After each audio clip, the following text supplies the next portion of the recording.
अपने सदगुरुदेव भगवान को हाड़ मांस का पुतला मत समझना। वो गुरुर ब्रह्मा गुरुर विष्णु गुरुर्देवो महेश्वरः गुरुर साक्षात परब्रह्म तस्मै श्री गुरुवे नमः। वो साक्षात परब्रह्म है। हाड़ मांस का पुतला समझ करके अपराध मत करना। आजकल लोग यही तो करते हैं कि अपने गुरु के प्रति पता नहीं कौन कौन सी भावनाएं लाके खड़ा कर देते हैं। ऐसे चेले हमने देखे, हमने तो पंचायतें निपटाई गुरु चेले की। गुरु जी ने कहा कि इससे तो ये तो पूछो कि ये मुझसे नाराज क्यों है। मेरी समझ में स्वामी जी पूछिए नाराज क्यों है, ये बात समझ में नहीं आ रही है, जरा पूछिए। तो मैंने कहा कि क्यों गुरुदेव से नाराज हुआ जाता है? क्या महाराज जी वो बहुत बड़ा कारण है। अरे हमने कहा कारण बता दे क्या दिक्कत है? तो गुरुजी बोले कारण तो पूछो इससे है क्या, हम नहीं समझ पा रहे कारण। ना कारण बता रहा है वो अकारण में द्वंद्व मचाए फिर रहा है। लेकिन इससे ये पूछो कि कारण क्या है, पूछो कारण क्या है। पूछा उससे कि कारण क्या है, तो कहता है कि महाराज जी हमको 10 साल हो गया सेवा करते करते, आज तक इन्होंने कोई भी जिम्मेवारी रजिस्टर्ड मेरे नाम नहीं दी।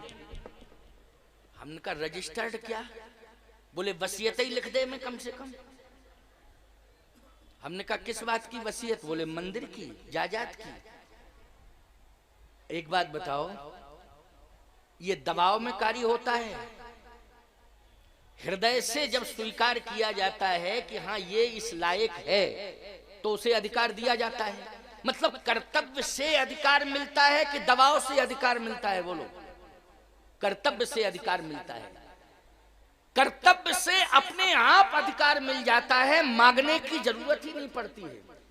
तो आजकल के शिष्य कर्तव्य नहीं करना चाहते हैं, अधिकार गुरु का लेना चाहते हैं। बोलो, इस बात पर द्वंद्व मचा हुआ है।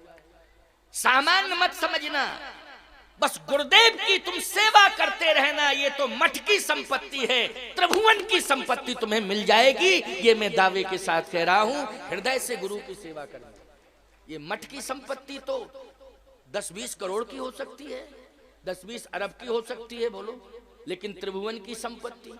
और सुनिए, त्रिभुवन की संपत्ति की बात छोड़ो, अगर गुरुदेव की सच्चे मन से तुमने सेवा कर ली तो संपत्ति नहीं, त्रिभुवन की संपत्ति नहीं, त्रिभुवन नाथ ही तुम्हें मिल जाएगा प्यारे, अगर सच्चे मन से गुरु की सेवा करोगे। तो समझने की बात है, गुरु को हाड़ मांस का पुतला समझ करके गुरु का अपमान करने पर लोग आमादा हो जाते हैं। ये कितनी बड़ी बुद्धि की अल्पज्ञता है। आज इस केवट के प्रसंग से शिक्षा ले लो। केवट का प्रसंग ये केवल साधारण प्रसंग नहीं है कि इसमें आपने 10, 5, 15 चौपाइयां पढ़ ली और कह दिया आज तो राम केवट संवाद हुआ। नहीं नहीं नहीं, ये बहुत महत्वपूर्ण प्रसंग है।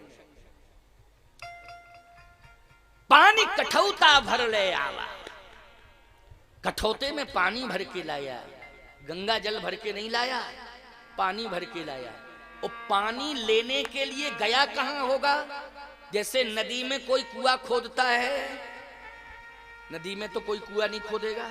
नदी के किनारे जो गांव बसे होते हैं तो गांव में तो कुआं खुदता है, लेकिन नदी में नहीं खुदता कुआं। अच्छा, नदी में कोई हेडपंप लगाता है? किसी विधायक से कहना निधि से हेडपंप लगवा दो, उसकी जमानत ही जब्त हो जाएगी। अगली बार कहेगा पैसे का दुरुपयोग कर रहा, नदी में हेडपंप लगाने की क्या जरूरत थी? नदी में तो पानी ही है, और जिस नदी में पानी नहीं है वो नदी नहीं है, वो तो भरखा है। बोलो क्या है वो? भरखा है, उसको नदी कहोगे जिसमें पानी ही नहीं है। और जिसमें पानी है वो नदी है। जिए बिन देह नदी बिन बारी, तैसे ही नाथ पुरुष बिन नारी। जिए बिन देह नदी बिन बारी, वो नदी है जिसमें जल है, पानी भरा है। पवित्र जितनी भी नदियां हैं उनमें पानी नहीं भरा होता है। पवित्र नदियों में क्या भरा होता है? जल भरा होता है। ये तो साधारण नदियां हैं, उनमें हो सकता है पानी हो, लेकिन पानी लाया है वो ये प्रमाण है कि पानी लाया। पानी कठौता भर ले आवा, तो पानी लाया कहां से? बोले संगमेरपुर गया, और कठौते में पानी भर के लाया। और जब भगवान के सामने पानी रख दिया, भगवान के सामने जब पानी रख दिया, हाँ जाओ आगे बढ़ जाओ, उधर बढ़ जाओ, आगे बढ़ो, आगे बैठ जाओ जहां जगह मिले। थोड़ा सा वहां पर व्यवस्थित करो कि जब जगह ही नहीं है तो क्यों आने देते हो भाई, जब जगह नहीं है तो फिर वहीं से थोड़ा सा रोकने की कोशिश करो। इतना तो करना ही चाहिए, बार बार व्यवधान होता है, फिर आप लोग कहते बैठ जाओ, खड़ी क्यों हो, ये तो थोड़ा सा व्यवस्थित करने की कोशिश करो कि जब जगह नहीं है तो आने की कोशिश नहीं होनी चाहिए। तो आइए सुनिए, बैठ जाओ बेटा, जहां जगह मिल जाए वहीं बैठ जाओ, बैठ जाओ, बैठने दो, बैठने दो, बैठने दो, कोई बात नहीं, बैठने दो। हाँ तो ध्यान से सुनिए जरा। पानी कठौता भर ले आवा, वो पानी भर के लाया कठौते में। जैसे ही पानी भर के लाया, भगवान के सामने रखा, तो लक्ष्मण जी ने कहा भैया अगर आपकी अनुमति मिल जाए तो दो चार बातें कर लूं, क्या दिक्कत है, दो चार बातें कर लूं। भगवान ने कहा क्या कहना चाहते हो, पहले मुझे बता तो दो कि कहना क्या चाहते हो, पता नहीं तुम क्या कह डालो, तो क्या दिक्कत की बात है। अगर आप अनुमति दे दें तो जो मुझे बोलना होगा वो मैं बोल दूंगा, इसको पता लग जाएगा कि कैसे सेवा की जाती है, कैसे सम्मान किया जाता है। ये सम्मान करना नहीं जानता है, दुनिया भर की बातें की और कहा कि बेग आन जल पाए पखारू। आपने कहा बेग मानी जल्दी करो, पहले तो गांव में भगा चला गया और गांव में गया तो उधर से पानी भर के लेके आ गया। तो ये सम्मान करना नहीं जानता है, लेकिन आप इतने भोले भाले हो कि आप सह लेते हो, सारी बातें सुन भी लेते हो, लेकिन आप थोड़ा सा मुझे आज्ञा तो दो जरा, मैं इसको 2 मिनट में ठीक कर दूं। हाँ, इसका दिमाग ठीक नहीं है। भगवान ने कहा ऐसा है लक्ष्मण, तुम समझ नहीं रहे हो बेटा, कहां खड़े हो ये बताओ। नगर में नहीं खड़े हो, घाट पर खड़े हो, घाट पर, और वो भी इसका घाट है, इसी का घाट है। देखो एक बात बताएं आपको, जिस घाट का जो पंडा होता है वहां वो बहुत ऐंठता करता है, कहता है हमारा घाट है, हमारे घाट पे आए हो तो जो नियम है उसका पालन करना ही पड़ेगा, है नहीं। भगवान ने कहा कि ये केवट का घाट है, इसलिए इसकी सुन तो लो पहले। लक्ष्मण जी ने कहा बना रहा है केवट का घाट, लेकिन तरीका होता है अपना अपना, हमें 2 मिनट की बात कर लेने दो। भगवान ने कहा तुम मत करो बात, तुम बात नहीं कर पाओगे बेटा। आपने आज्ञा दी थी तो परशुराम जी से मैंने ही तो बात की थी फ्रंट पे आके जनकपुर में। किसने बात की थी? कहा हाँ हाँ तुम्ही ने बात की थी, लेकिन तुम्हें मालूम है वो कौन सी जगह थी? वो जनकपुर था। अरे जनकपुर तो था लेकिन ससुराल थी, ससुराल। अच्छा बोलो, ससुराल में दामाद की बहुत बड़ी कीमत होती है कि नहीं होती? कैसे ससुराल थी, ससुराल में दामाद का अपमान कोई सह नहीं सकता है। परशुराम जी अगर कुछ कहते तो जनकपुर वासी आ जाते, बोलो आ जाते कि नहीं? और आ जाते तो परशुराम जी को भी सोचना पड़ता, लेकिन ये घाट है, यहां कौन आएगा? लक्ष्मण जी ने कहा हमें किसी की जरूरत ही नहीं है, हम ही ठीक कर लेंगे अकेले, हमें किसी की जरूरत ही नहीं है। कहा नहीं, जरूरत तो पड़ती है, ऐसा संसार में कौन है जिसे जरूरत ना हो, और ऐसा संसार में कौन है कि जिसको कभी जरूरत ना पड़ती हो? सबको जरूरत पड़ती है, मजदूर से लेकर के प्रधानमंत्री तक को जरूरत है एक दूसरे की, है कि नहीं? ऐसी भाषा मत बोला करो, तुम चुप रहो। लक्ष्मण जी ने कहा कि तो ठीक है आपकी आज्ञा है तो मैं बोलूं, नहीं है आज्ञा तो मैं नहीं बोलूंगा, लेकिन मुझे लग रहा है कि मुझे बोलना चाहिए था, कष्ट हो रहा है, बहुत कष्ट हो रहा है। क्या कष्ट सह लो, लेकिन ये घाट है, इस घाट पर विवाद करना ठीक नहीं है। अगर लक्ष्मण तुमने थोड़ा सा कुछ विवाद कर दिया घाट पर तो अभी घर से चले गए, पर घाटों से चले जाएंगे, न घर के रहेंगे न घाट के रहेंगे, बड़ी समस्या खड़ी हो जाएगी। इसलिए घाट पर शांति धारण करो, पहले पूछ लो कि क्या है, पानी क्यों लाए हो? लक्ष्मण जी ने कहा एक बात बताओ, जब गंगा जल पास में तो पानी क्यों लाए हो? केवट बोला ये तो हमारा विवेक था, विवेक ने जैसा काम किया वैसे मैंने किया। अरे तो विवेक ने काम किया कि 2 किलोमीटर अंदर चले जाओ दौड़े, और पास में व्यवस्था है, तो विवेक ने ये काम नहीं किया कि जल यहीं से ले लेना चाहिए। और फिर इसमें क्या भर के लाए हो? बोला कुएं का पानी। ऐसे कुएं का पानी लाया हूं जिस कुएं को पूरे गांव ने उपेक्षित कर दिया था, ऐसे कुएं का पानी लाया हूं। लक्ष्मण जी बोले पानी भी लाया है तो सड़ा सड़ाया लाया है, वो कुआं यूज नहीं होता है, गांव वालों ने उसका त्याग कर दिया है। बताइए, अब स्पष्ट बोल रहा है। आहा, लक्ष्मण जी ने कहा कि पानी भी लाना था तो अच्छे कुएं का लाना था, लेकिन जिस कुएं के पानी को लोगों ने त्याग दिया हो उस कुएं का पानी क्या लाना था। आहा, केवट कहता है कि मेरे घाट पर परमात्मा आया है और ये पतितों को पावन बनाता है। बोलो, परमात्मा क्या करता है? पतितों को पावन बनाता है कि नहीं? उसका नाम है पतित पावन। रघुपति राघव राजा राम, पतित पावन सीताराम, नाम ही है पतित पावन। अगर ये जल पतित हो गया है और गांव के लोगों ने इसका त्याग कर दिया है, तो आज मैं इसे पावन बनाने के लिए आया हूं कि परमात्मा आ गया है, अब तू पावन हो जाएगा।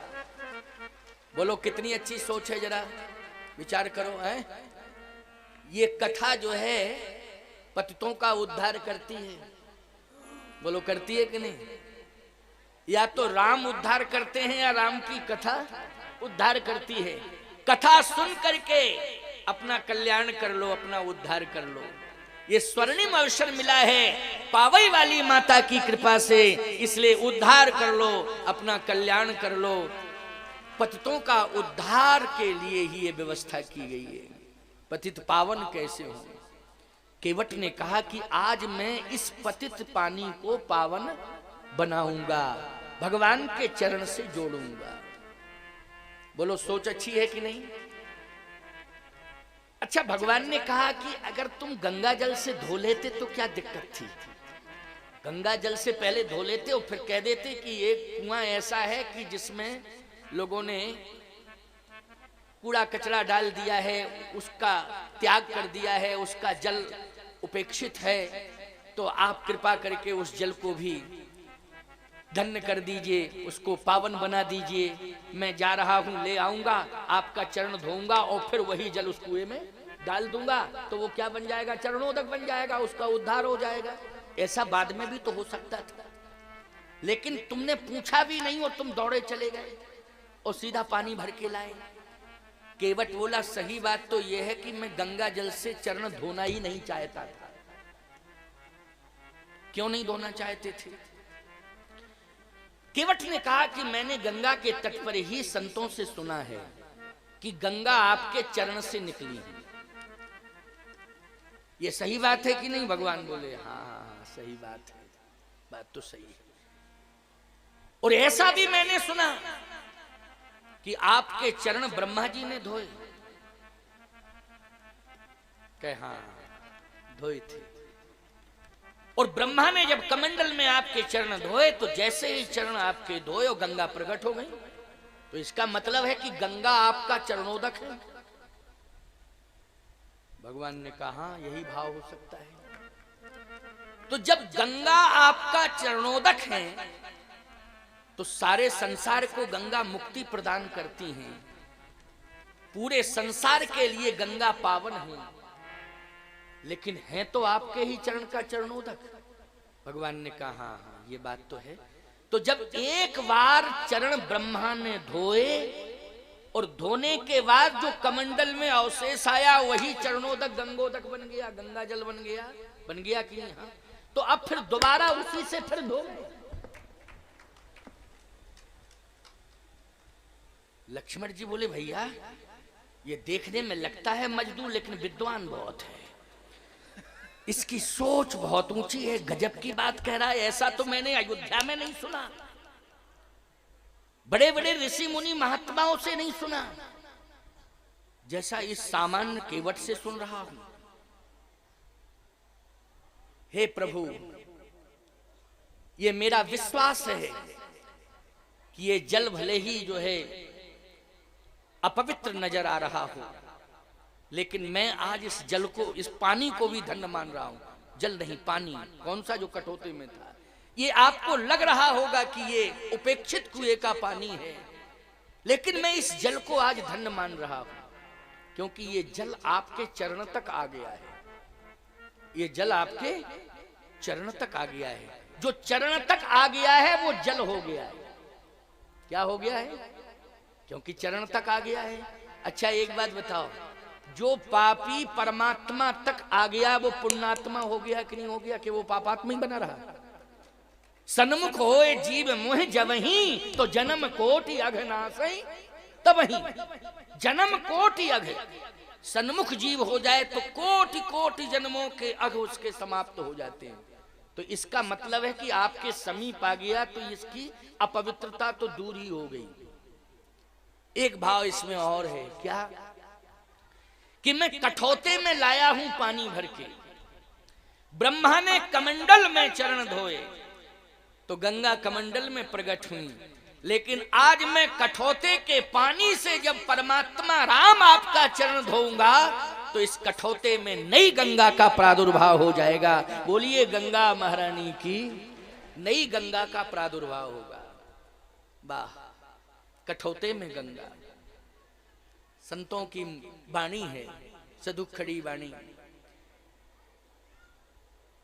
लक्ष्मण जी ने कहा, लेकिन ब्रह्मा जी ने जब चरण धोए थे तो उन्होंने स्नान किया था, वेद मंत्रों से भगवान के का स्तवन किया था, फिर चरण धोए। लेकिन तू वेद मंत्र तो जानता नहीं है, लेकिन स्नान करना जानता है कि नहीं जानता? स्नान ही कर ले, फिर भगवान के चरण धो। केवट कहता, कैसा स्नान? मन चंगा तो कठौती में गंगा। अगर हमारा मन प्रसन्न है, निर्मल मनजन सो मोहि पावा, मोह कपट छल छिद्र न भावा। अगर ये सत्य है तो हमारा अंतःकरण तो निर्मल है ही। देखो, अगर मैं चरण धोता हूं, हे लक्ष्मण जी, छोटे ठाकुर, जब ब्रह्मा ने कमंडल में गंगा को प्रकट कर दिया तो अभी मैं चरण धो करके कठौते में गंगा को प्रकट कर दूंगा। और भगवान से कहा कि सरकार थोड़ा सा चरण दे दीजिए।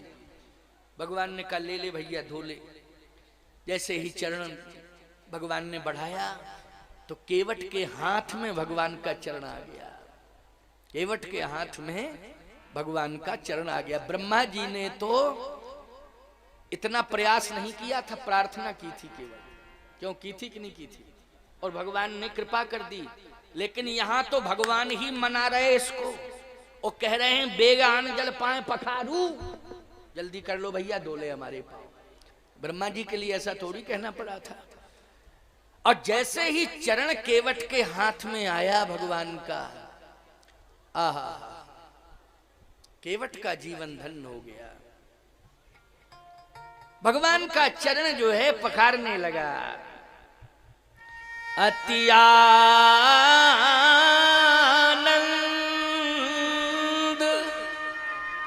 उमग अनुरागा, चरण सरोज पखारन लागा। अति आनंदित होकर भगवान का श्री चरण पखारने लगा केवट। अब पखारते ही रहा। देखो, आनंद में भान होता है और अति आनंद में भान नहीं होता है। अति आनंद आनंद नहीं है, अति आनंद है।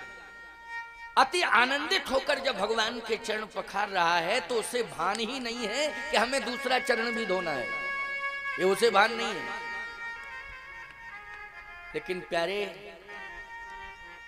लक्ष्मण जी को कहना पड़ा कि दूसरा नहीं धोगे, एक ही धोगे, दूसरा तो धो लो। देर क्यों कर रहे हो, दूसरा धो।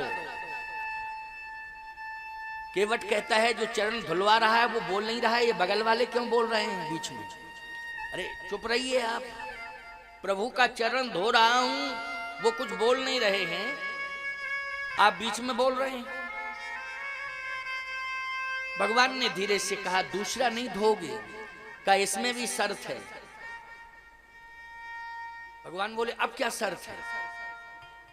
कहे, शर्त यह है कि धुला हुआ चरण नीचे नहीं रखना, जो धुल जाए उसको नीचे नहीं रखना। और बिना धुला चरण मेरे हाथ में रख देना।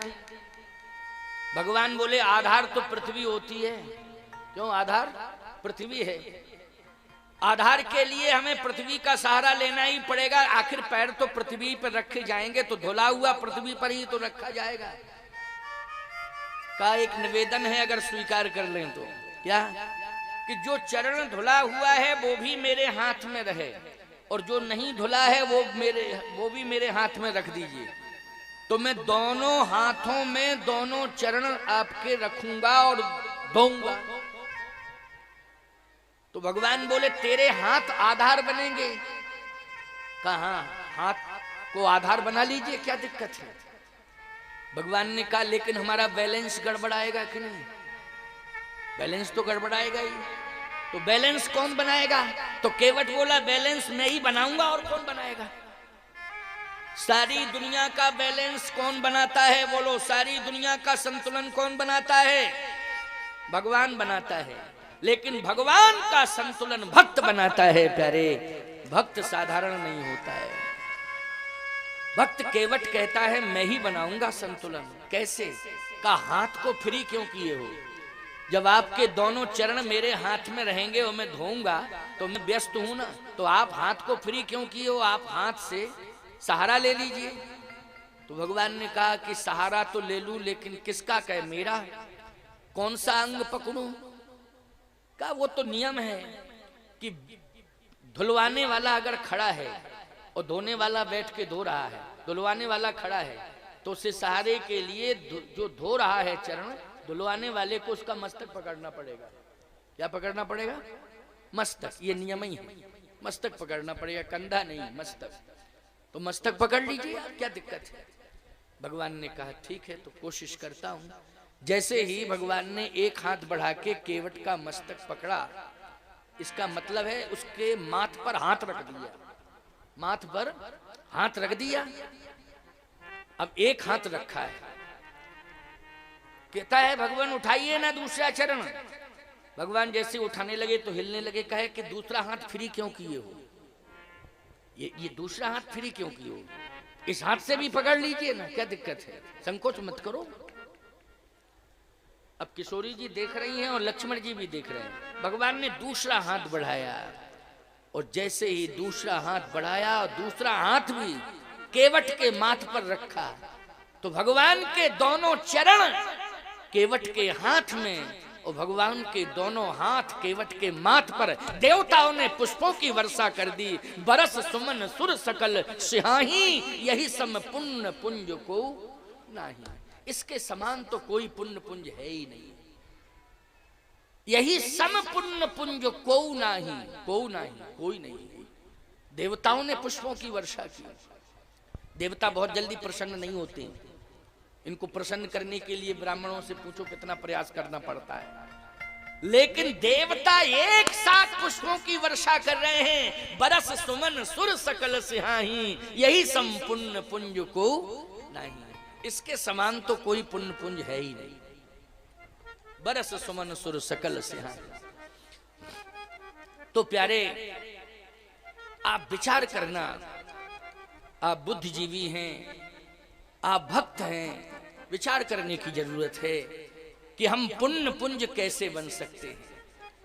हम भगवान के श्री चरणों से जुड़ जाएं और भगवान का चरणोदक नित्य लेते रहें, और भगवान से नित्य जुड़े रहें, नित्य भगवान का चरणोदक लेते रहें, नित्य भगवान का नाम जपते रहें, तो हम भी इस जगत में पुण्य पुंज बन जाएंगे। यही संपुण्य पुंज को नहीं। आज केवट को पुण्य पुंज कहा गया है। वैसे पुण्य पुंज बिन मिलहि न संता, लेकिन ऐसा पुण्य पुंज है ये कैसे मिल गए भगवंता?